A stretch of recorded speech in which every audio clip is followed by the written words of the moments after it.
نحمده ونصلي على رسوله الكريم اما بعد فقد قال الله تبارك وتعالى كما ورد في سورة النساء اعوذ بالله من الشيطان الرجيم بسم الله الرحمن الرحيم يا ايها الذين آمنوا بالله ورسوله والكتاب الذي نزل على رسوله والكتاب الذي انزل من قبل وقال عز وجل كما ورد في سورة المائدة ليس على الذين آمنوا وعملوا الصالحات جناح فيما طعموا إذا ما اتقوا وآمنوا وعملوا الصالحات ثم اتقوا وآمنوا ثم اتقوا وأحسنوا والله يحب المحسنين وقال عز وجل كما ورد في سورة الحجرات قالت الاعراب آمنا قل لم تؤمنوا ولكن قولوا اسلمنا ولما يدخل الايمان في قلوبكم صدق الله العظيم. وعن عمر بن الخطاب رضی اللہ تعالی عنہ بینما نحن جلوس عند رسول اللہ صلی اللہ علیہ وسلم ذات یوم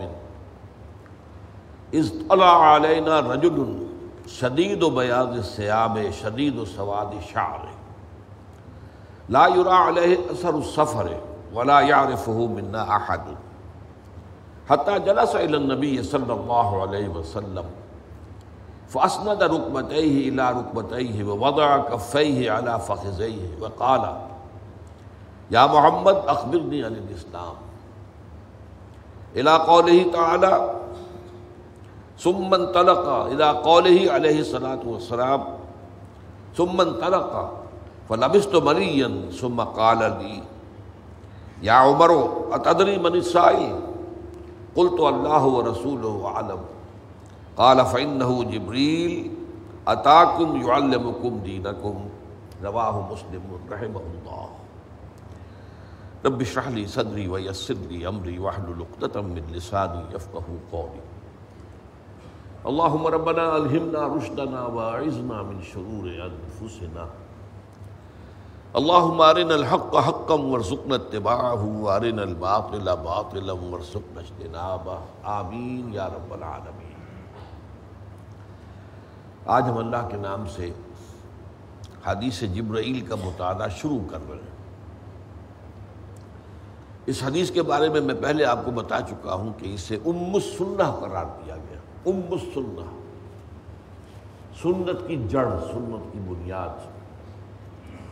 جیسے سورہ فاتحہ کو کہا گیا ہے ام القرآن، قرآن مجید کی جڑ اور بنیاد. اس حدیث کی عظمت کو عہد حاضر میں دو اشخاص نے پورے طور سے پہچانا ہے، اور وہ دونوں غالباً اب تک اسلام نہیں لائے ہیں. ایک امریکی ہے، سفید امریکی، اور ایک اس کی بیوی ہے جو جاپانی ہے. امریکی کا نام کتاب کا انہوں نے 250-300 صفحے پر مشتمل کتاب لکھی ہے. اس حدیث اس قدر گہرا مطالعہ کیا ہے. جو امریکی ہے مصنف، اس کا نام ہے ولیم سی چٹک، اور اس کی بیوی ہے جاپانی مراٹا. ان دونوں نے مل کر کو آتھر کیا ہے اس کتاب کو، ویژن آف اسلام. ہمارے ہاں بھی یہ کتاب شائع کی ہے سہیل اکیڈمی نے، وہ بازار میں مل جاتی ہے. جن کا شوق ہو علمی وہ اس کتاب کو حاصل کر کے پڑھے. بہرحال ان کے بارے میں ابھی تک اطلاع نہیں ہے کہ انہوں نے اسلام کے قبول کرنے کا اعلان کیا ہو، لیکن میں سمجھتا ہوں کہ ذہن اور قلب وہ مسلمان ہیں، اگرچہ انہوں نے ابھی نہ کیا. اور ہو سکتا ہے کہ اس اثنا میں ہماری معلومات کا دائرہ جو ہے ابھی وہاں تک نہ ہو اور انہوں نے قبول اسلام کا اعلان کر دیا ہو، واللہ عالم. یہ حدیث جو ہے یہ احادیث کے 5 کتابوں میں مجموعہ میں شامل ہے اور 5 صحابہ سے مروی ہے. ان میں جو متفق علیہ روایت ہے وہ حضرت ابو ہریرہ رضی اللہ تعالی عنہ سے ہے. لیکن جو مقبول ترین روایت ہے وہ ہے جس کا ابتدائی حصہ اور آخری حصہ میں نے ابھی آپ کو پڑھ کر سنایا ہے۔ اس کے راوی حضرت عمر ہیں رضی اللہ تعالی عنہ، اور یہ مسلم شریف میں ہے۔ اس کے علاوہ حضرت عبداللہ ابن عباس رضی اللہ تعالی عنہما سے یہ مسند احمد میں مروی ہے رحمہ اللہ۔ حضرت عبداللہ ابن عمر رضی اللہ تعالی عنہما سے 4 طرق سے مروی ہے۔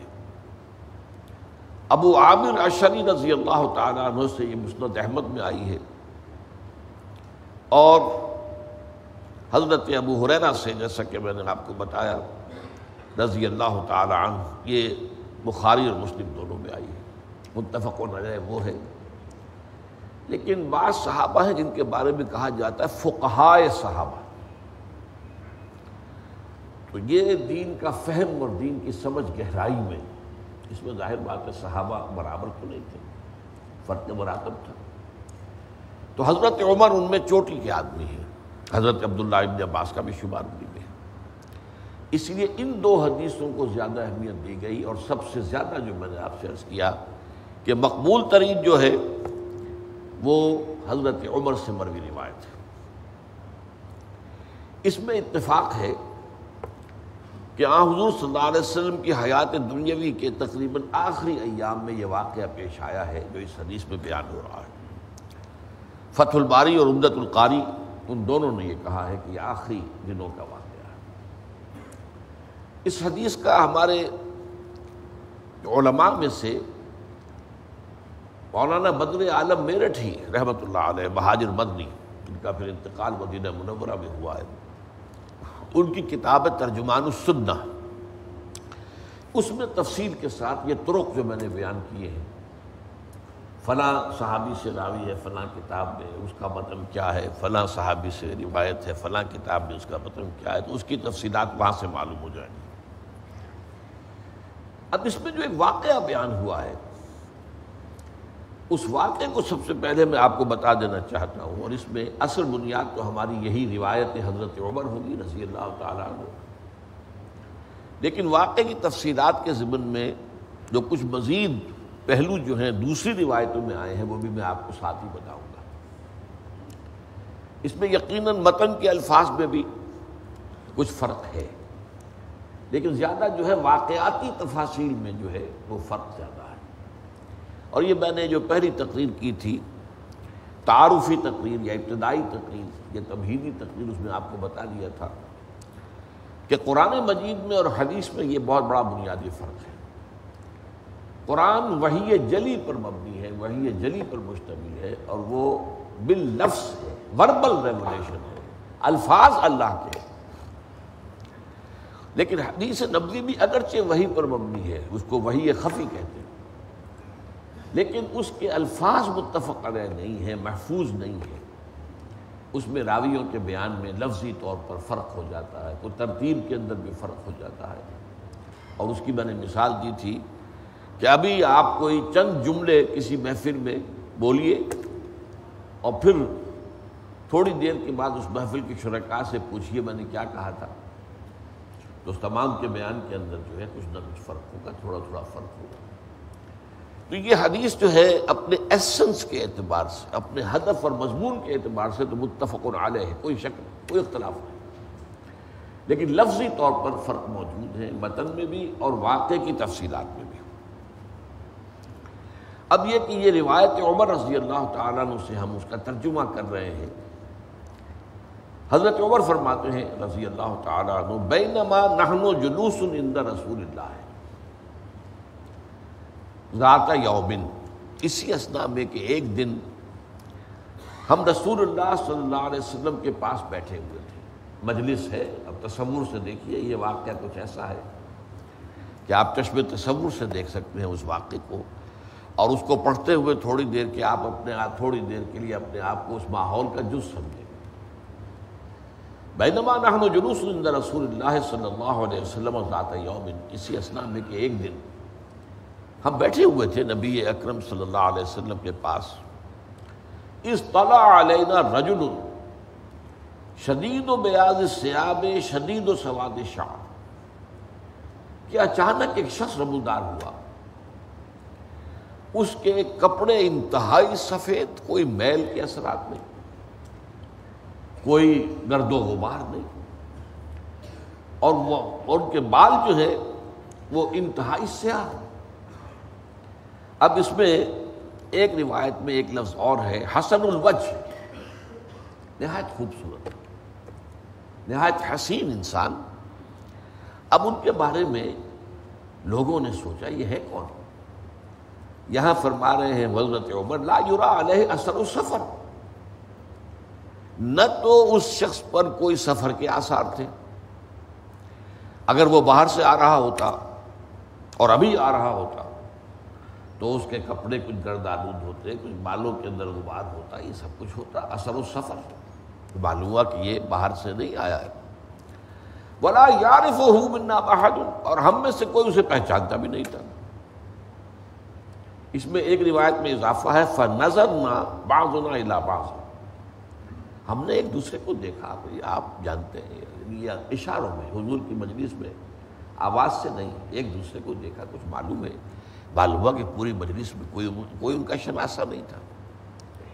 اب اگر وہ پہلے سے کسی کے ہاں مہمان آیا ہوا ہوتا تو وہ مہمان جو ہے وہ اشارہ کر دیتا کہ ہاں میرے پاس آئے ہیں، میرے مہمان ہیں، اور براہ راست آئے ہوتے تو ان کے اوپر اثر ہونا چاہیے سفر کا، ان کے کپڑوں پر، ان کے بالوں پر۔ ایک روایت میں یہ ہے کہ ان کی داڑھی کے بال نہایت جو ہے سیاہ تھے، شعر کی بجائے، عام بالوں کی بجائے داڑھی۔ اس کی سبب سمجھ میں آ جاتا ہے کہ عام طور پر عرب اپنے سر کو تو ڈھانپے ہوئے ہوتا ہے، امامہ ہے، سر کے بال تو نظر نہیں آئے، داڑھی کے بال نظر آ رہے تھے کہ جو انتہائی سیاہ تھے۔ فجلس الی النبی، لیکن یہاں ایک تفسیر ایک اور روایت میں ہے، قال یا رسول اللہ آتیک، اس نے کہا اے اللہ کے رسول کیا میں حاضر ہو جاؤں؟ کیا مجھے اجازت ہے؟ میں آپ کے پاس آنا چاہتا ہوں۔ قال نعم، حضور نے فرمایا ہاں آؤ، بلکہ لوگوں سے کہا ادنہ، اسے قریب آنے دو۔ تو معلوم ہوتا ہے کہ مجمع جو ہے وہ چھٹ گیا ہوگا کہ راستہ بنا دیا جائے، حضور کا حکم ہے کہ اسے قریب آنے دو۔ تو وہ تیر کی طرح سیدھا آیا اور حضور کے سامنے جا کر بیٹھ گیا۔ فجلس الی النبی فاسند رکبتہ الی رکبتہ، اس نے اپنے دونوں گھٹنے حضور کے دونوں گھٹنوں سے ملا دیے، اتنا قرب۔ حضور بھی دو زانو تشریف فرما ہوں گے، وہ بھی دو زانو ہو گئے، اور ان کے دونوں کے گھٹنے جو ہے وہ ایک دوسرے کو مس کر رہے تھے۔ وَوَضَعَ كَفَّيْهِ عَلَى فَخِذَيْهِ، اور اس نے اپنی دونوں ہتھیلیاں، اب دو ترجمے ہو سکتے ہیں، اپنے رانوں پر رکھ لی، اپنے زانوؤں پر، یا حضور کے زانوؤں پر رکھ لی۔ فَخِذَيْهِ میں ضمیر جو ہے وہ دونوں کی طرف جا سکتی ہے، لیکن یہ کہ دوسری روایت میں وضاحت ہے کہ علی رکبتہ النبی صلی اللہ علیہ وسلم، اس نے اپنی دونوں ہتھیلیاں ٹکا دی حضور کے زانوؤں پر۔ وقال، اور کہا اس نے یا محمد، ایک روایت میں آتا ہے کہ اس نے کہا یا رسول اللہ اخبرنی عن الاسلام، مجھے اسلام کے بارے میں بتائیے۔ ایک روایت میں حدثنی عن الاسلام یا حدثنی بالاسلام، بیان فرمائیے میرے لیے کہ اسلام کیا ہے۔ فقال رسول اللہ صلی اللہ علیہ وسلم، یہ مکالمہ میں ابھی صرف ترجمہ کر رہا ہوں، اس کی وضاحت بعد میں ہوگی، پہلے ترجمہ پڑھ لیں۔ فقال رسول اللہ صلی اللہ علیہ وسلم الاسلام ان تشہد ان لا الہ الا اللہ وان محمد رسول اللہ صلی اللہ علیہ وسلم وتقیم الصلاۃ وتؤتی الزکاۃ وتصوم رمضان وتحج البیت ان استطعت الیہ سبیلا۔ حضور نے فرمایا اسلام یہ ہے کہ تو گواہی دے کہ اللہ کے سوا کوئی معبود نہیں، اور یہ کہ محمد صلی اللہ علیہ وسلم اللہ کے رسول ہے، اور نماز قائم کرے، زکوٰۃ ادا کرے، رمضان کے روزے رکھے، اور بیت اللہ کا حج کرے اگر تجھے استطاعت ہو سفر کی۔ قال صدقت، اس شخص نے کہا آپ نے درست فرمایا۔ فعجبنا له یسألہ ویصدقہ، ہمیں تعجب ہوا یہ کون شخص ہے، حضور سے سوال بھی کر رہا ہے اور توثیق اور تصدیق کر رہا ہے، یہ انداز تو استاد کا ہوتا ہے۔ کہ استاد شاگرد سے پوچھتا ہے اور سوال اگر اس کا جواب صحیح مل جائے تو اس کی تصدیق کرتا ہے اور شاباش دیتا ہے، یہ ہے کون؟ لیکن بہرحال خاموش ہے کہ یہ معاملہ صورتحال جب حضور خود اس کو برداشت کر رہے ہیں اور گویا کہ آپ کی اجازت شامل ہے، وہ جو کچھ کر رہا ہے اس کے لیے، تو فعجبنا لہ یسألہ ویصدقہ، ہمیں تعجب ہوا، سوال کر رہا ہے اور پھر تصدیق کر رہا ہے۔ قال فاخبرنی عن الایمان، پھر اس نے کہا کہ اب مجھے بتائیے ایمان کیا ہے۔ قال ان تؤمن باللہ وملائکتہ وکتبہ ورسلہ والیوم الآخر وتؤمن بالقدر خیرہ وشرہ۔ قال صدقت، حضور نے فرمایا ایمان یہ ہے کہ تو یقین رکھے اللہ پر اور اس کے فرشتوں پر اور اس کی کتابوں پر اور اس کے رسولوں پر اور قیامت کے دن پر اور قدر، کہ جو شے بھی دنیا میں خیر یا شر کسی پر وارد ہوتا ہے وہ اللہ کی طرف سے ہے۔ تؤمن بالقدر خیرہ وشرہ۔ قال صدقت، اس شخص نے پھر کہا صحیح کہا آپ نے، درست فرمایا۔ قال فاخبرنی عن الاحسان، اس کے بعد اس نے سوال کیا اب مجھے بتائیے احسان کیا ہے۔ قال ان تعبد اللہ کانک تراہ فإن لم تکن تراہ فإنہ یراک، اس کیفیت میں اللہ کی بندگی کرنا گویا کہ تم اسے دیکھ رہے ہو۔ اب اس میں دو روایتوں میں تعبدہ کی بجائے دو الفاظ آئے ہیں متبادل۔ ان تخشى اللہ، یہ حضرت عبداللہ ابن عمر رضی اللہ تعالیٰ عنہما کی روایت ہے، ان تخشى اللہ کانک تراہ فإن لم تکن تراہ فإنہ یراک۔ اور حضرت عبداللہ ابن عباس کی روایت میں رضی اللہ تعالیٰ عنہما ان تعمل للہ کانک تراہ فإن لم تکن تراہ فإنہ یراک، یہ الفاظ جو ہیں یہ مشترک ہیں۔ احسان یہ ہے کہ تو بندگی کرے اللہ کی، یا ڈرے اللہ سے، یا عمل کرے اللہ کے لیے، محنت کرے، بھاگ دوڑ کرے، جد و جہد کرے، اس کیفیت میں کہ گویا کہ تم اللہ کو دیکھ رہے ہو، اس یقین کی کیفیت کے ساتھ۔ فإن لم تکن تراہ، کیونکہ اگر تم اسے نہیں دیکھ رہے، فإنہ یراک، وہ تو تمہیں دیکھ رہا ہے۔ اس حوالے سے یہ احسان کی ڈیفینیشن آ گئی۔ قال فاخبرنی عن الساعہ، اب اس نے کہا مجھے قیامت کے بارے میں بتائیے۔ قال ما المسؤول عنها بعالم من السائل، حضور نے فرمایا جس سے پوچھا جا رہا ہے، جس سے سوال کیا جا رہا ہے، وہ پوچھنے والے سے زیادہ نہیں جانتا قیامت کے بارے میں۔ اور ایک روایت میں آتا ہے کہ یہاں حضور نے فرمایا فی خمس لا یعلمہن الا اللہ، یہ تو ان 5 چیزوں میں سے ہے جس کا علم اللہ کے سوا کسی کو نہیں۔ اور پھر حضور نے وہ آیت پڑھی ثم تلا النبی صلی اللہ علیہ وسلم، یہ سورہ لقمان کے آخر میں ہے، ان اللہ عندہ علم الساعہ وینزل الغیث ویعلم ما فی الارحام وما تدری نفس ماذا تکسب غدا وما تدری نفس بأی ارض تموت ان اللہ علیم خبیر۔ اللہ تعالیٰ ہی ہے جس کے پاس قیامت کا علم ہے کہ وہ کب آئے گا، وہی ہے جو بارش برساتا ہے، وہی ہے جو جانتا ہے کہ ماؤں کے پیٹوں میں کیا ہے،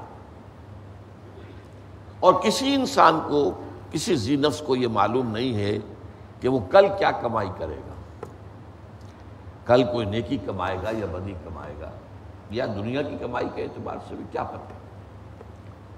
وما تدری نفس بأی ارض تموت، اسی طرح کسی انسان کو، کسی کو یہ معلوم نہیں ہے کہ اس کی موت کس جگہ واقع ہے۔ کیا پتہ ہے ساری عمر تو اپنے شہر میں مقیم رہا اور آخری وقت میں کسی سفر پر نکلا اور سفر میں موت آ گئی، تو کچھ معلوم نہیں موت کہاں آئے گی۔ ان اللہ علیم خبیر، یہ تو اللہ ہی ہے جو ہر چیز کا علم رکھتا ہے اور ہر شے سے باخبر ہے۔ قال فاخبرنی عن اماراتها، تو حضور یہ تو بتا دیجئے کہ اس قیامت کی نشانیاں کیا ہوں، کیسے معلوم ہوگا کہ قیامت قریب آ گئی۔ قال ان تلد الامۃ ربتها، جب تم دیکھو گے کہ لونڈی اپنی مالکہ کو جنے گی۔ اس کا مفہوم کیا ہے؟ اکثر کے نزدیک یہی ہے کہ اتنی سرکش ہو جائے گی اولاد کہ بیٹیاں جو عام طور پر زیادہ جو ہے وہ اپنے والدین کا ادب کرنے والی اور زیادہ جو ہے اپنی بات کو، اپنی آواز کو پست رکھنے والی ہیں، ان کا حال یہ ہو جائے گا کہ گویا کہ اپنی ماؤں کی مالکہ ہیں، مائیں ان سے ڈریں گی کہ ان کی کسی غلط بات میں میں نے ٹوک دیا تو پتہ نہیں پلٹ کر یہ کیا کہہ دے۔ زیادہ زبان خاموش رکھیں، زبان بند رکھیں۔ ان تلد الامۃ ربتها، کہ لونڈی اپنی مالکہ کو جنے۔ وَأَن تَرَى الْحُفَاةَ الْعُرَاةَ الْعَالَةَ رِعَاءَ الشَّاءِ يَتَطَاوَلُونَ فِي الْبُنْيَانِ، اور یہ کہ تم دیکھو کہ بھوکے، ننگے اور چرواہے، بکریوں کے چرانے والے، ننگے بدن ننگے پیر، وہ اونچی اونچی عمارتیں بنائیں، اس میں مقابلہ کریں۔ اب یہ صورتحال وہ ہے، نوٹ کر لیجئے کہ یہ دوسری جو ہے کیفیت، یہ آج عالم عرب میں 100% نظر آ رہی ہے۔ اس لیے کہ حضور سے پوچھا بھی گیا تھا، یہ حضرت ابن عباس رضی اللہ تعالی عنہما کی روایت میں اضافہ ہے۔ حضرت جبرائیل نے 5واں سوال کیا، یا رسول اللہ ہے وَمَنْ أَصْحَابُ الشَّاءِ الْحُفَاةُ الْجِعَاءُ الْعَالَةُ، یہ کون ہے جو بھوکے ننگے پاؤں اور بکریوں کے چرواہے؟ فرمایا العرب، وہ عرب ہوں گے۔ اور یہ منظر آج ہمارے سامنے ہے۔ دبئی کہاں سے کہاں پہنچا ہوا ہے۔ 100 سال پہلے ان کے پاس کھانے کو کچھ نہیں تھا، پہننے کو کپڑے نہیں ہوتے تھے، پاؤں میں جوتے نہیں ہوتے تھے۔ پورے عرب کا معاملہ بھی یہی تھا۔ یہ معاملہ جو ہے تو تقریباً 70-80 برس ہوئے ہیں کہ صورتحال بدلی ہے، جبکہ تیل دریافت ہوا اور تیل نکلنا شروع ہوا، لیکن اب کہاں تک پہنچ گیا ہے اس کا آپ اندازہ کیجیے۔ صحراؤں میں گل و گلزار۔ آپ اگر ابوظہبی کے ایئرپورٹ سے جائیں ابوظہبی شہر، تو درمیان میں آپ کو پورا ایسا نقشہ نظر آئے گا جس سے کہ یہ تو چمنزار ہے، اس لیے کہ سڑک کے دونوں طرف اونچے اونچے پشتے بنا دیے ہیں تاکہ اس سے آگے نگاہ نہ جائے۔ اس سے آگے نگاہ جائے گی تو صحرا نظر آئے گا، چٹیل، بنجر، لہذا نگاہ رہے گی انہی پشتوں کے اندر، اور اس میں ہر جگہ ہری بھری گھاس ہے، پھول کے پودے ہیں، اور نہایت خوبصورت منظر ہے۔ یہ آپ دبئی میں دیکھ لیجئے، یہ آپ ابوظہبی میں دیکھ لیجئے۔ ان کے کارنش جو ہیں، جو ساحلی سڑکیں ہیں، پورے امریکہ میں کہیں میں نے ایسا جو ہے آراستہ پیراستہ اور عالی شان اور خوبصورت میں نے کہیں کارنش جو ہے، کہیں جو ہے ساحلی سڑک ایسی نہیں دیکھی جیسے وہاں۔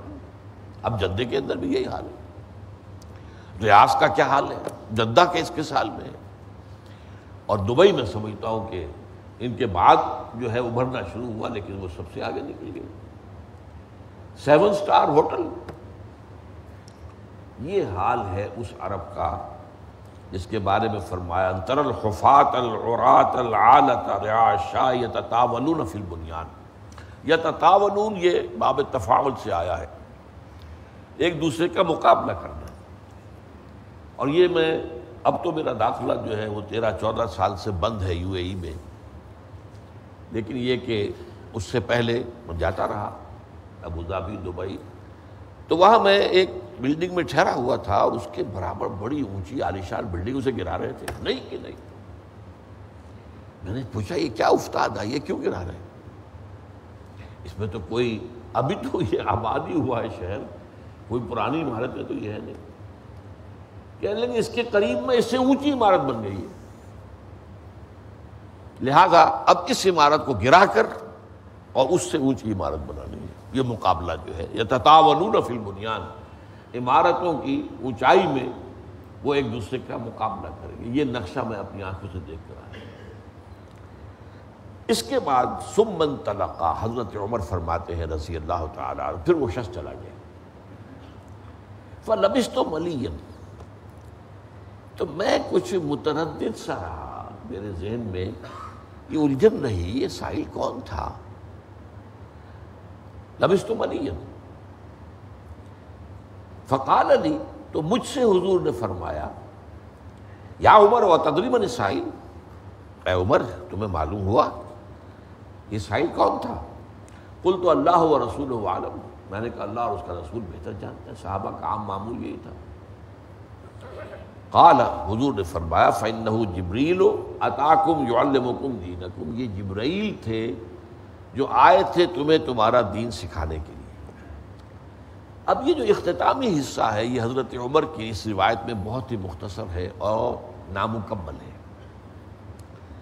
ایسے محسوس ہوتا ہے کہ جیسے حضرت عمر جیسے ہی وہ شخص بھی نکلا واپس گیا، حضرت عمر بھی وہاں سے، کوئی ضرورت ہوگی آپ کو جلدی ہوگی آپ وہاں سے روانہ ہو گئے۔ تو بعد میں جو پیش آیا وہ انہیں معلوم نہیں تھا۔ بعد میں جو پیش آیا وہ کیا تھا کہ ذرا سے توقف کے بعد جب وہ شخص چلا گیا تو حضور نے فرمایا، ردہ علیہ، اس شخص کو ذرا لوٹا کر لاؤ میرے پاس۔ کہیں فرمایا التمسوہ، ذرا اسے تلاش کرو، الیہ بالرجل، اس آدمی کو میرے پاس لاؤ۔ فلم یروا شیئا، انہیں کچھ ہے معلوم نہیں ملی، کہیں آدمی کا سراغ نہیں ملا، کہیں اس کے بارے میں کچھ معلومات حاصل نہیں۔ زمین کھا گئی ہے، آسمان جو ہے اس نے نگل دیا ہے، کیا ہوا ہے کچھ پتہ نہیں چلا، کوئی سراغ نہیں۔ اس پر حضور نے فرمایا، او ہو یہ جبرائیل تھے، اور اس کے بارے میں آتا ہے، والذی نفسی بیدہ، قسم ہے، یہ حضرت ابو عامر اشعری سے روایت ہے مسند احمد میں، والذی نفسی بیدہ ما جاءنی قط الا وانا عارفہ الا ان تکون ہذہ المرہ، اس ہستی کی قسم جس کے ہاتھ میں میری جان ہے، کبھی ایسا نہیں ہوا کہ جبرائیل میرے پاس آئے ہوں مگر میں ان کو پہچان لیتا تھا۔ یعنی حضرت جبرائیل ایک تو آتے تھے فرشتے کی اصل شکل میں، وہ تو غیر مرئی تھی، صرف آواز سنائی دیتی تھی، اور وہ بھی آواز بھی لفظی نہیں ہوتی تھی، بلکہ جیسے گھنٹیوں کی بنبناہٹ سی ہو، گھنٹیوں کے اندر جو آواز پڑ رہی ہوتی ہے، جیسے تار گھر میں کبھی گر گر گر یہ جو ہوتا تھا گٹ گر، لیکن اسی سے پھر میسج بنا لیا جاتا تھا، تو اس طرح کی آواز آتی تھی، اور اس کے ساتھ ہی وہ الفاظ کے ساتھ ہی مفہوم حضور کے قلب پر اتر جاتا تھا۔ تو وہی تو اس شکل میں آتی تھی، لیکن متعدد مواقع پر حضرت جبرائیل علیہ السلام انسانی شکل میں آئے، جس کا ایک واقعہ یہ ہے جو یہاں سامنے بیان آ گیا ہے۔ اور عام طور پر ایک نہایت خوبصورت صحابی تھے حضرت دحیہ کلبی رضی اللہ تعالیٰ، ان کی شکل میں آتی تھی، لیکن حضور پہچانتے تھے، پہچان جاتے تھے کہ یہ دحیہ نہیں ہے، یہ دحیہ کی شکل میں حضرت جبرائیل ہے۔ تو اس ہستی کی قسم جس کے ہاتھ میں میری جان ہے، میرے پاس کبھی نہیں آیا جبرائیل جبکہ میں نے اسے پہچان نہ لیا ہو، الا ہذہ المرہ، اس دفعہ کے سوا۔ اسی طرح یہ حضرت عبداللہ ابن عمر رضی اللہ تعالی عنہما کی روایت میں ہے، ما جاءنی فی صورت الا عرفتہ غیر ہذہ الصورہ، کبھی ایسا نہیں ہوا کہ کسی بھی شکل میں کسی صورت میں حضرت جبرائیل آئے ہوں اور میں نے پہچانا نہ ہو، صرف سوا اس مرتبہ کے۔ اب اس میں یہ بھی جان دیجئے کہ یہ جو فرمایا کہ یہ جبرائیل تھے جو تمہیں تمہارا دین سکھانے آئے تھے، تو اس کے ضمن میں جو بخاری کی روایت اور حضرت ابو ہریرہ سے مسلم کی روایت ہے، اس میں الفاظ یہ ہیں اضافی، اراد ان تعلموا اذ لم تسألوا، جبرائیل اس لیے آئے تھے، انہوں نے چاہا کہ تم وہ چیزیں جان لو جن کے بارے میں تم نے سوال نہیں کیا ہے۔ دین کی بعض حقیقتیں ایسی ہیں جن کے بارے میں تمہیں سوال کرنا چاہیے تھا، تمہیں پوچھنا چاہیے تھا، وضاحت طلب کرنی چاہیے تھی، تم نے نہیں کی ہے۔ تو حضرت جبرائیل آئے ہیں اس خلا کو پر کرنے کے لیے، اذ لم تسألوا، جبکہ تم نے سوال نہیں کیا۔ دوسرے یہ کہ عبداللہ ابن عمر رضی اللہ تعالی عنہما کی روایت میں یہ الفاظ بھی ہیں، ما رأینا رجلا اشد توقیرا لرسول اللہ من ھذا الرجل، ہم نے نہیں دیکھا کسی انسان کو کہ وہ اتنی عزت کرتا ہو اللہ کے رسول کی جتنی کہ وہ شخص کر رہا ہے۔ کأنہ یعلم رسول اللہ صلی اللہ علیہ وسلم، ایسے محسوس ہوتا تھا کہ یہ تو حضور سے واقف ہے، حضور کو جانتا ہے۔ حضور کے مرتبے سے واقف ہے، حضور کے نبوت و رسالت سے واقف ہے۔ تو یہ میں نے آپ کے سامنے واقعہ رکھ دیا، ابتدا اس کی کیا تھی اور انتہا کیا ہوا ہے، اور اس میں یہ کہ حضرت عمر نے جو فرماتے ہیں کہ میں فلبثت ملیا، تو میں ذرا متردد رہا، اور اس میں روایات میں آتا ہے 2 یا 3 دن کے بعد ہو سکتا ہے کہ حضرت عمر کی ملاقات، حضور کی خدمت میں حاضری اس کے بعد 2 دن بعد 3 دن بعد ہوئی، کیونکہ عام طور پر یہ معلوم ہے کہ حضرت عمر نے ایک انصاری صحابی کے ساتھ معاہدہ کیا ہوا تھا، دکان تھی مشترک، ایک دن تم بیٹھو دکان پر، میں حضور کی صحبت میں رہوں گا، اگلے دن میں بیٹھوں گا دکان پر اور تم حضور کی صحبت سے فیض یاب ہونا، یہ تقسیم کار تھی۔ تو اگلے دن شاید وہ اپنے اس معاہدے کی وجہ سے نہیں آئے، اور اس کے بعد ایک اور دن ہو سکتا ہے کہ وہ کسی اور مصروفیت کی وجہ سے نہیں آئے۔ اب جب آئے تو حضور صلی اللہ علیہ وسلم نے حضرت عمر کے چہرے پر پڑھ لیا کہ یہ کچھ متردد سے ہے، کچھ تشویش میں ہے، تو حضور نے خود پوچھا یا عمر اتدری من السائل، اے عمر تمہیں معلوم ہوا یہ سائل کون تھا؟ قلت اللہ ورسولہ اعلم، تو حضرت عمر نے فرمایا اللہ اور اس کے رسول بہتر جانتے ہیں۔ قال فإنہ جبریل اتاکم یعلمکم دینکم، یہ جبرائیل تھے جو آئے تھے تمہیں تمہارا دین سکھانے کے لیے، اور میں نے بتا دیا بخاری کی روایت میں یہ بھی ہے کہ اذ لم تسألوا، جب کہ تم نے سوال نہیں کیا۔ اب اس میں جو 4 سوال آئے ہیں جن کے جوابات حضور نے دیے، ان میں ایک بات نوٹ کیجئے، اہم ترین سوال پہلے 2 ہیں، ایمان کیا ہے، اسلام کیا ہے، اور روایات کے اندر بھی یہ اختلاف ہے۔ ابن عمر کی روایت میں پہلا سوال تھا ایمان کے بارے میں، دوسرا سوال تھا اسلام کے بارے میں، یہ میں بعد میں عرض کروں گا، اور حضرت عمر کی روایت میں پہلا سوال تھا، اور اکثر اور دوسری روایات میں، اکثر میں سب میں مشترک بات یہ ہے کہ پہلا سوال تھا اسلام کے بارے میں، دوسرا سوال تھا ایمان کے بارے میں۔ یہ جو اسلام اور ایمان کے ضمن میں سوال ہے، یہ انتہائی اہم سوال ہے، جس کی میں ابھی وضاحت کروں گا آپ کے سامنے۔ تیسرا سوال جو ہے وہ بھی بہت اہم ہے، وہ خاص طور پر روحانیت کے ضمن میں، جس کا موضوع ہمارے ہاں تصوف جو ہے، جس کا موضوع بن گیا ہے روحانیت، اس کے ضمن میں صحیح روش کیا ہونی چاہیے دین میں، اس کو بیان کیا گیا۔ اس لیے کہ ظاہر بات ہے کہ بعد میں دین میں جو خرابیاں پیدا ہوئی ہیں وہ 3 گوشوں سے ہوئی ہیں۔ حضرت عبداللہ ابن مبارک رحمۃ اللہ علیہ صحابی نہیں تھے، تابعی بھی نہیں تھے، تبع تابعی تھے، لیکن بہت نیک مجاہد انسان۔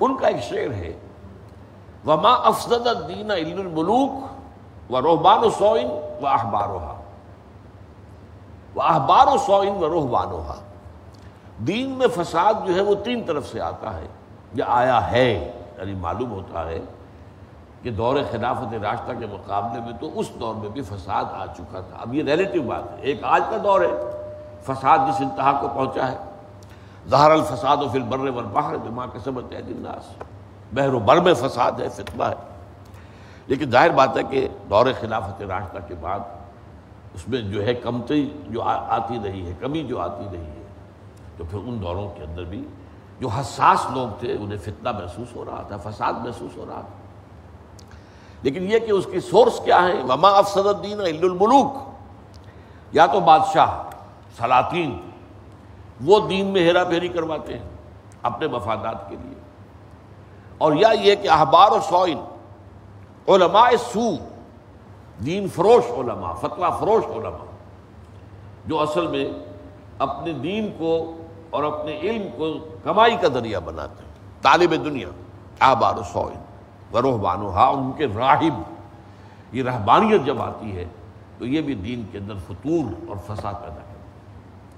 اسی کو علامہ اقبال نے اپنے ایک شعر میں کہا ہے باقی نہ رہی تیری وہ آئینہ ضمیری، اے کشتہ ملائیو سلطانیو پیری، کہ اے مسلمان جو آج 3 طرف سے تجھے زخم لگے ہیں، کشتہ ہے تو، ان کا زخم خوردہ ہے، اس میں 3 ہے، ملائیو سلطانیو پیری، ایک تو یہ پروفیشنلزم، مذہبی پروفیشنلزم، ملا مذہبی پروفیشنل، اور سلطان بادشاہ، ملوکیت، اور پیری مریدی، اس کے جو بھی اس وقت حالات ہیں الا ماشاء اللہ۔ اور چوتھا سوال جو ہے اگرچہ اس کی عملی اہمیت کوئی نہیں ہے، وہ علامات قیامت میں سے دو باتیں ایسی بتائی گئی ہیں کہ جو روز و روشن کی طرح آج ہمارے سامنے آ چکی ہیں، اس لیے کہ حضور نے خود فرمایا ہے انما بعثت انا بساعۃ کا ہاتین، یہ دونوں انگلیاں آپ نے جوڑ دی صلی اللہ علیہ وسلم، مجھے جو بھیجا گیا ہے تو اس طرح سے کہ میرے اور قیامت کے درمیان اتنا قرب ہے جتنا ان دو انگلیوں میں ہے، کوئی بوجھ نہیں، کوئی فصل نہیں، میں آخری رسول تم آخری امت، اب قیامت آئے گی، کوئی اور نبی نہیں آئے گا، کوئی اور کتاب نہیں آئے گی، کوئی اور رسول نہیں آئے گا، کوئی اور امت جو ہے وہ اٹھے گی نہیں۔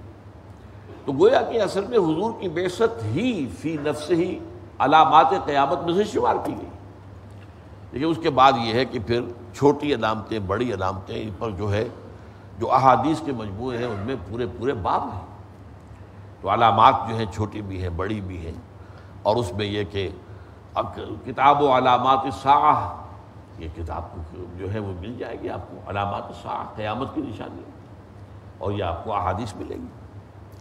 تو جیسا کہ میں نے عرض کیا کہ یہ دو حدیثیں جو ہیں، یہ دو جو علامات ہیں، یہ تو تمام و کمال ظاہر ہو چکے ہیں، اور رات کی سرکشی بالعموم، اور نمبر دو یہ کہ وہ جو عرب حضور نے وضاحت کر دی، جب پانچواں سوال کیا ہے حضرت جبرائیل نے، یہ جو آپ نے جن کو کہا ہے اصحاب الشاء والحفاۃ والجیاع والعالۃ، یہ بھوکے ننگے اور بکریوں کو چرانے والے ننگے پاؤں، یہ کون ہوں گے؟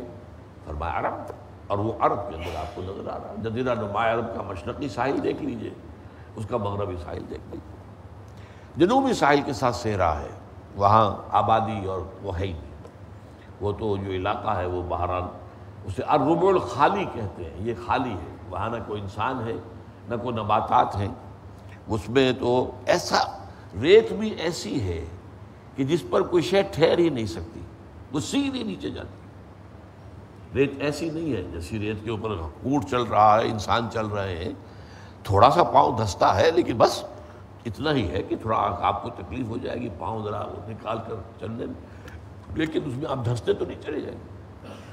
البتہ دوسرے صحراؤں میں بھی کوئک سینڈز کہلاتے ہیں، ایسی جگہیں ہوتی ہیں جہاں پر کہ وہ ریت جو ہے مسلسل اندر جا رہی ہے، اور کہیں اس میں کسی کا پاؤں پڑ گیا تو وہ گیا، جیسے دلدل میں گیا ایسے اس کوئک سینڈ کے اندر بھی اس سے پھر بچنا نکلنا ممکن نہیں، کتنا ہی زور لگا لیجیے کھینچ لیجیے اس آدمی کو آپ کھینچ نہیں سکتے۔ لیکن خاص طور پر یہ جو پورا صحرا ہے ربع الخالی، یہ تو در ہے، اور یہ ہے اصل میں مسکن قوم عاد کا، قوم عاد کی زبردست تہذیب تھی، بہت بڑی زبردست قوم تھی یہ، انہی میں شداد تھا جس نے کہ اپنی جنت بنائی تھی، اور اب وہ شداد کا شہر بھی نظر آ گیا، کیونکہ اب تو وہ ذرائع ہیں جو زمین کے نیچے آپ دیکھتے ہیں، وہ زمین کے اندر اسی ریت کے نیچے جو ہے وہ دبا ہوا شہر موجود ہے، اس کو دیکھ لیا گیا ہے، شداد کی جنت، اس میں بڑے بڑے ستون جو ہیں، بڑی مضبوط فصیل اور فصیل کے اوپر کھڑے ہوئے جو ستون تھے، یہ جس کو کہا گیا ہے قرآن مجید نے کہ ذات العماد، ارم ذات العماد التي لم يخلق مثلها في البلاد، تو یہ جو ہے یہ صورتحال جو ہے عرب کا مشرقی ساحل ہے اور عرب کا مغربی ساحل ہے، اس پہ آپ کو نظر آ جائے گا۔ اب میں آتا ہوں کہ جو دو اہم ترین سوال ہیں ان کا اصل میں اہمیت کا پس منظر کیا ہے، ان میں گفتگو تفصیل سے ہوگی۔ دیکھیے اصل مسئلہ یہ ہے کہ قرآن مجید میں کچھ الجھن ہو جاتی ہے پڑھنے والے کو، عام پڑھنے والے کو، ایمان اور اسلام اکثر و بیشتر مترادف الفاظ کے طور پر آئے، مسلم کو مومن کہہ لیں، مومن کو مسلم کہہ لیں، کوئی فرق واقع نہیں ہوتا، مترادف ہے۔ وہ جو انگریزی میں کہتے ہیں کہ call the rose by any name it will smell as sweet، جو اللہ تعالیٰ کا فرما بردار بھی ہے اور اس کے دل میں ایمان اور یقین بھی ہے، تو اگر آپ مومن کہہ دیں یا مسلم کہہ دیں کیا فرق واقع ہوگا؟ تو اس اعتبار سے اکثر و بیشتر مقامات پر قرآن مجید میں ایمان اور اسلام کے الفاظ مترادف کے طور پر آئے، لیکن ایک مقام جو میں نے ابتدا میں تلاوت کی آیت سورہ حجرات کی ایسا ہے اور بڑا کلیئر، وہاں ایمان بمقابلہ اسلام ایک دوسرے کی ضد اور نفی بھی موقت ہے۔ قالت الاعراب آمنا قل لم تؤمنوا ولكن قولوا اسلمنا ولما يدخل الايمان في قلوبكم، یہ بدو دعویٰ کر رہے ہیں کہ ہم ایمان لے آئے، اے نبی ان سے کہہ دیجئے تم ہرگز ایمان نہیں لائے لم تؤمنوا ہے، یہ ما آمنتم نہیں ہے۔ ماضی پر اگر ما لگے گا تو اس کی بھی نفی ہو جائے گی، لیکن اس میں وہ شدت نہیں ہوگی، وہ تاکید نہیں ہوگی۔ فعل مضارع سے پہلے لم لگایا جائے تو اس کے اندر انتہا، ہرگز، میں اس کا ترجمہ کر رہا ہوں تو ہرگز مومن نہیں ہو، ولیکن قولوا اسلمنا، لیکن یہ کہہ سکتے ہو کہ ہم اسلام لے آئے۔ وَلَمَّا يَدْخُلِ الْإِيمَانُ فِي قُلُوبِكُمْ، ابھی تک ایمان تمہارے دلوں میں داخل نہیں ہوا۔ اب یہ ایک تضاد کسی شکل ہے، ایمان اور اسلام یہ مترادف ہیں یا ایک دوسرے کی ضد ہے، ایک دوسرے کے مقابلے میں ہے، کہ اسلام تسلیم کیا جا رہا ہے اور ایمان کی پرزور نفی کی جا رہی ہے، تم ہرگز ایمان نہیں لائے۔ اس طرح کی اصل میں کچھ اور الفاظ اور اصطلاحات بھی ہیں جن کے بارے میں علماء نے ایک اصول بنایا ہے، اذا تفرقا اجتماع واذا اجتماع تفرقا، جب یہ علیحدہ علیحدہ الفاظ آئیں گے تو ان کا مفہوم جو ہے وہ ایک ہی ہوگا۔ مومن مسلم علیحدہ علیحدہ آ رہے ہیں تو مختلف مقامات، ایمان اسلام مختلف مقامات، وَإِذَا اجْتَمَعَ تَفَرَّقَ، جب ایک مقام پر آئیں گے تو ان میں تفرقہ ہو جائے گا، اس کے معنی بدل جائیں گے، اسلام کے اور ہوں گے، ایمان کے اور ہوں گے۔ یہی معاملہ نبی اور رسول کا ہے، اذا تفرقا اجتماع واذا اجتماع تفرقا، جب علیحدہ علیحدہ ذکر ہو رہا ہوگا تو وہاں پر نبی کو رسول کہہ دو، رسول کو نبی کہہ دو، کوئی فرق واقع نہیں ہوگا۔ لیکن جہاں ایک جگہ مقابلے میں آئے گا تو نبی اور رسول کا فرق واضح ہو جائے گا۔ تو پہلی بات تو یہ ہے کہ اس سے جو ایک الجھن پیدا ہو رہی تھی اس کا حل جو ہے وہ مطلوب تھا۔ نمبر 2، احادیث نبویہ میں ایسی حدیثیں موجود ہیں کہ جن سے انسان کے عمل پر اس کے ایمان کی نفی کی گئی۔ مثلا لا یزنی الزانی حین یزنی وہو مومن، کوئی زانی حالت ایمان میں زنا نہیں کر سکتا۔ ولا یسرق سارق حین یسرق وہو مومن، کوئی چور حالت ایمان میں چوری نہیں کر سکتا۔ جب وہ یہ کام کر رہا ہے ایمان اس کے دل میں نہیں ہے، ایمان ہو اور پھر چوری ہو، ایمان ہو اور پھر زنا ہو۔ ولا یشرب الخمر حین یشرب وہو مومن، اور نہ ہی کوئی شرابی حالت ایمان میں شراب پیتا ہے۔ اس وقت بعض احادیث میں پھر وضاحت ہے کہ ایمان اس کے دل سے نکل کر وہ ایک پرندے کے مانند جو ہے چکر لگاتا رہتا ہے۔ تو ایک منطقی بات تو یہ ہونی چاہیے کہ توبہ کرے تو واپس آئے، لیکن علماء کا اس میں ایک اتفاق ہے تقریباً کہ اس عمل سے فارغ ہو جاتا ہے تو پھر ایمان اس کے دل میں آ جاتا ہے۔ لیکن اس سے ایک بات ثابت ہو گئی کہ گناہ کبیرہ سے گویا کہ ایمان کی نفی ہے۔ یہ وہ چیز ہے کہ جس سے بہت بڑی گمراہی پیدا ہوئی۔ چنانچہ سب سے بڑا گمراہ فرقہ یا جماعت یا گروہ جو پیدا ہوا اسلام میں، خوارج، وہ اسی بنیاد پر ہوا۔ گناہ کبیرہ کا مرتکب کافر ہو گیا، جب کافر ہو گیا تو اس کی جان اور مال مباح ہے، مرتد ہے، قتل کر دیا جائے گا، اس کا مال آپ لے لیں گے، وہ مال غنیمت ہوگا، اس کی عورتیں تمہارے لیے مباح ہو جائیں گی، تمہاری لوڈیاں بن جائیں گی۔ یہ خوارج کا فتنہ بہت زبردست فتنہ تھا، بہت زبردست فتنہ تھا۔ حضرت علی کے زمانے میں پیدا ہو گیا لیکن بعد میں بڑھتا چلا گیا۔ تو یہ جو غلط فہمی پیدا ہوئی ہے اصل میں یہ اسی سے ہوئی، ان احادیث سے۔ اور اس میں تو یہاں تک حدیث میں آتا ہے، یعنی ایک تو گناہ کبیرہ ہے، ایک ہے سوء خلق، انسان کے اخلاق کی کمی، سوء اخلاق۔ فرمایا لا یؤمن واللہ لا یؤمن واللہ لا یؤمن، خدا کی قسم وہ شخص مومن نہیں ہے، خدا کی قسم وہ شخص مومن نہیں ہے، خدا کی قسم وہ شخص مومن نہیں ہے۔ قیل من یا رسول اللہ، پوچھا گیا حضور کون، کس کے بارے میں فرما رہے ہیں؟ فرمایا الذی لا یامن جارہ بوائقہ، وہ شخص کے جس کی ایذا رسانی سے اس کا پڑوسی امن میں نہیں ہے۔ اب یہاں کوئی گناہ کبیرہ کا ذکر نہیں ہے، بد اخلاقی کا معاملہ ہے۔ کوئی شخص جو ہے اپنے اخلاق کے اندر اتنا کم ہے کہ اس کی وجہ سے اس کا پڑوسی بے چین ہے، پریشان کر رہا ہے پڑوسی کو، اور 3 دفعہ قسم کھا کر نفی کر رہے ہیں۔ تو ان احادیث کے ساتھ بھی جو معاملہ ہوا ہے اس میں بھی وضاحت کی ضرورت تھی کہ در حقیقت ایمان کی نفی کے معنی لازماً کفر نہیں ہے، بلکہ کفر اور ایمان کے مابین ایک ہے راستہ، وہ اسلام کا ہے، وہ مسلمان شمار ہوگا۔ چوری کرتے ہوئے بھی مسلمان ہے، اور وہ شراب پیتے ہوئے بھی مسلمان ہے، زنا کرتے ہوئے بھی مسلمان ہے۔ عین اسی حالت میں اگر جان نکل جائے تو نماز جنازہ تو پڑھی جائے گی، اگرچہ یہ ہے کہ اس کے اوپر اگر وہ اس کا جرم ثابت ہو جائے تو حد جاری کی جائے گی، سزا اسے ملے گی۔ اسی طریقے سے قرآن مجید کے بعض مقامات پر دو ایمانوں کا ذکر ہے، اسی لیے میں نے شروع میں وہ آیات پڑھی تھی سورہ نساء کی اور سورہ مائدہ۔ سورہ نساء میں فرمایا یا ایھا الذین آمنوا آمنوا باللہ ورسولہ والکتاب الذی نزل علی رسولہ والکتاب الذی انزل من قبل، اہل ایمان لاؤ اللہ پر اور اس کے رسول پر۔ اب کیا مطلب؟ ایک درجے میں تو تم مومن ہو پہلے ہی، لیکن اصل ایمان جو ہے وہ کچھ اور ہے، ایمان لاؤ تو دو ایمان ہو گئے، اس کو بھی سمجھ رہے ہیں اس سے مراد کیا ہے۔ اسی طرح بڑی ہی اونچی آیت ہے، بہت عظیم آیت ہے سورہ مائدہ کی، لیس علی الذین آمنوا وعملوا الصالحات جناح فیما طعموا اذا ما اتقوا وآمنوا وعملوا الصالحات ثم اتقوا وآمنوا ثم اتقوا واحسنوا واللہ یحب المحسنین۔ جو بھی مسلمان جو ایمان اور عمل صالح پر کاربند ہوں، انہوں نے کسی شے کی حرمت کا حکم آنے سے پہلے اگر وہ شے کھائی پی ہے تو اس پر کوئی مواخذہ نہیں ہوگا۔ یہ تشویش پیدا ہو گئی تھی صحابہ کو جب شراب کا آخری حکم آیا حرمت کا، کہ ہمیں تو پیتے ہوئے 50 سال ہو گئے پیتے ہوئے، عرب میں تو پینے کی شے اصل میں شراب ہی تھی، جیسے مغرب میں آج ہے، ہوٹل میں جا کر آپ کو پانی نہیں ملے گا، وہ تو شراب جتنی چاہ بن۔ تو ہمارے تو ایک یوں سمجھیے کہ جدید اصطلاح میں کہیں گے ایک سیل کے اندر جو ہے وہ شراب کا زہر جو ہے اور شراب کی نجاست وہ پہنچی ہوئی ہے، اور میں نہیں، اس کے آخری حکم سے، پروہیبیشن کے آخری حکم آنے سے پہلے اگر پی گئی ہے کوئی پرواہ نہیں۔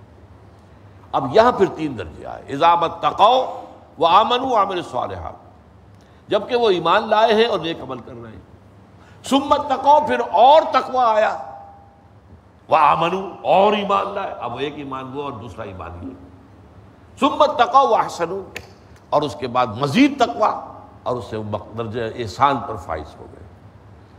یہ میں نے آپ کے سامنے چند مسائل رکھے ہیں جن کا حل ان سوالات کے جو جوابات حضور نے دیے ان میں موجود ہے۔